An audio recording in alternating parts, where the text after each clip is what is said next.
أعوذ بالله من الشيطان الرجيم. بسم الله الرحمن الرحيم.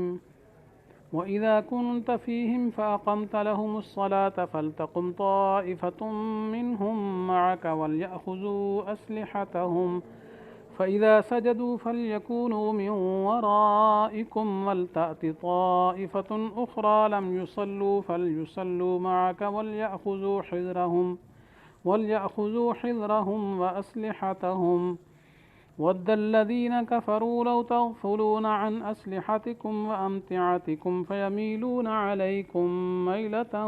واحدة ولا جناح عليكم إن كان بكم أذى من مطر أو كنتم مرضى أن تضعوا أسلحتكم وخذوا حذركم إن الله أعد للكافرين عذابا مهينا. صدق اللہ العظیم. آیت کا ترجمہ یہ ہے، اور جب آپ ان میں تشریف رکھتے ہوں تو پھر آپ ان کو نماز پڑھانا چاہیں تو یوں چاہیے کہ ان میں سے ایک گروہ تو آپ کے ساتھ کھڑے ہو جائیں اور وہ لوگ ہتھیار لے لیں.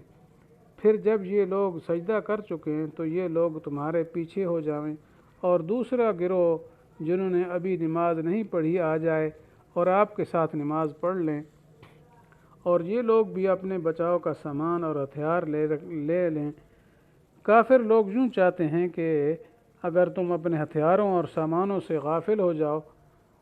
تو تم پر ایک بارگی حملہ کر بیٹھیں، اور اگر تم کو بارش کی وجہ سے تکلیف ہو یا تم بیمار ہو تو تم کو اس میں کچھ گناہ نہیں کہ ہتھیار اتار رکھو اور اپنے بچاؤ لے لو. بلا شبہ اللہ تعالیٰ نے کافروں کے لیے ذلت والا عذاب تیار کر رکھا ہے.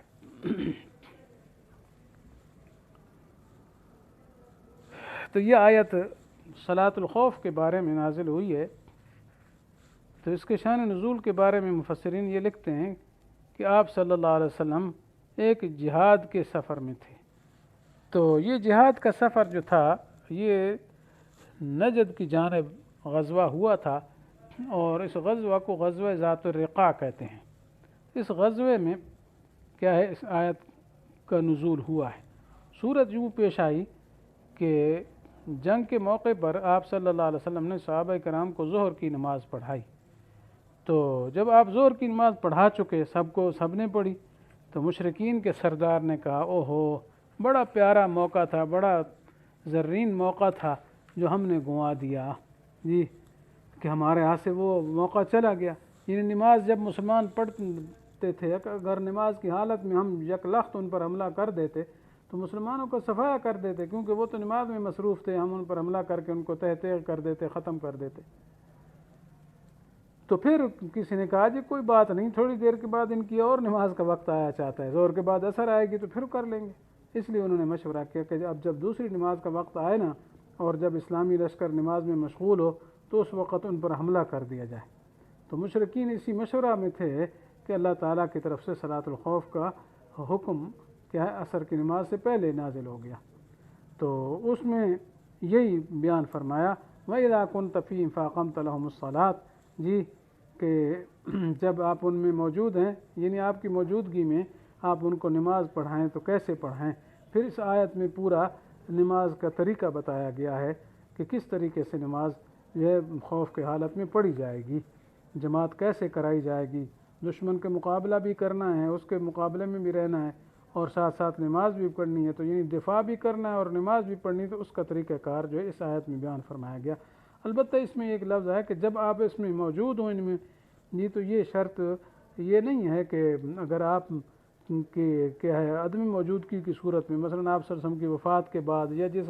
غزوہ یا جس سریہ میں آپ صلی اللہ علیہ وسلم خود تشریف نہیں لے جاتے تھے تو اس میں بھی صلاۃ الخوف کا حکم باقی تھا. تو یہ مطلب نہیں ہے کہ آپ نہ ہوں تو یہ حکم نہیں ہے، بلکہ یہ شرط اس وقت کے اعتبار سے اور اس حالت کے اعتبار سے بیان کر دی گئی چونکہ اس وقت آپ موجود تھے. کیونکہ آپ صلی اللہ علیہ وسلم کی موجودگی میں دوسرا بغیر عذر کے امام نہیں بن سکتا. البتہ آپ کے بعد اب جو بھی امام ہو وہی آپ صلی اللہ علیہ وسلم کے قائم مقام ہے، اور وہ وہی صلاۃ الخوف پڑھائے گا، جیسے بعد میں صحابہ کرام پڑھتے رہے، صحابہ کرام کے بعد پھر امت کے لوگ پڑھتے آئے ہیں آج تک۔ تو بہرحال چاروں ائمہ کے نزدیک صلاۃ الخوف کا حکم آپ صلی اللہ علیہ وسلم کے بعد اب بھی باقی ہے اور منسوخ نہیں ہوا ہے۔ تو اسی طرح دشمن کا خوف ہو یا دشمن کے علاوہ اور کوئی آفت ہو، مثلا شیر حملہ آور ہو گیا جی، یا بڑا سانپ ہے خطرناک ہے بہت زیادہ، وہ ہو گیا، اب خوف ہے کہ اگر سارے جماعت کراتے ہیں تو شیر حملہ کر دے گا یا اژدہا کاٹ دے گا، تو اس صورت میں بھی صلاۃ الخوف پڑھنا جائز ہے۔ تو بہرحال خوف کی صورت میں یہ نماز جو ہے یہ جائز ہے، تو اس کا طریقہ اس آیت میں بیان کیا گیا ہے۔ تو یہ بھی اسی صورت میں ہے کہ جب ایک امام کے پیچھے سارے نماز پڑھنا چاہیں، سارے چاہتے ہیں ہم اسی کے پیچھے پڑھیں گے، لیکن اگر دو امام بن جائیں، مثلا ایک آدھے لشکر کو ایک امام نماز پہلے پڑھا دے جی پوری 2 رکعتیں، مثلا سفر میں ہوتا ہے 2 رکعتیں، اگر حضر میں تو 4،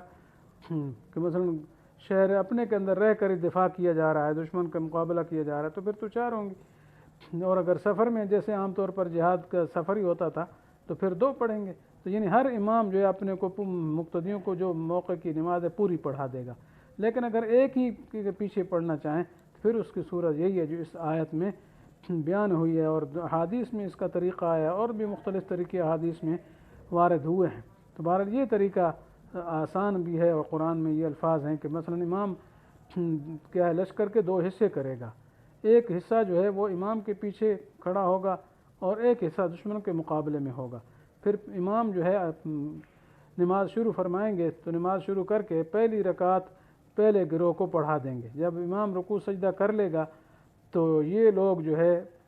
رکوع سجدہ کرنے کے بعد دشمن کے مقابلے چلے جائیں گے، اور وہ جو دوسرا گروہ دشمن کے مقابلے کھڑا تھا وہ ادھر آپ کا امام کے پیچھے آ جائے گا،